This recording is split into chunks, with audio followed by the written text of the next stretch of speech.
అందరికి వందనాలు. ఈరోజు బైబిల్ సామెతల గ్రంథం 7 మొదటి వచనం. నా కుమారుడా, నా మాటలను మనస్సు నుంచుకొనుము, నా ఆజ్ఞలను నీ యొద్ద దాచిపెట్టుకొనుము. ఆమెన్. హల్లెలూయా.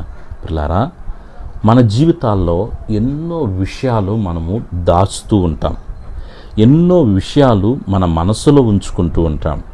కానీ దేవుని మాటల్ని మన మనస్సులో ఉంచుకోవాలని, దేవుని ఆజ్ఞలను మన యొద్ద దాచుకోవాలని దేవుడు మనకు జ్ఞాపకం చేస్తూ ఉన్నాడు.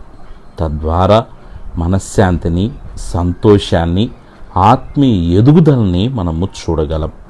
కాబట్టి దేవుని మాటల్ని మనసులో ఉన్నాయా? ఉంటే నీ జీవితం ధన్యం. లేకపోతే ఇప్పుడైనా దేవుని మాటల్ని నీ మనస్సునందుంచుకొని ఆయన ఆజ్ఞల్ని హృదయంలో దాచుకో. ఈ సామెత ద్వారా మన ఆత్మీయ జీవితాల్ని దేవుడు బలపరిచి నడిపించునుగాక. ఆమెన్.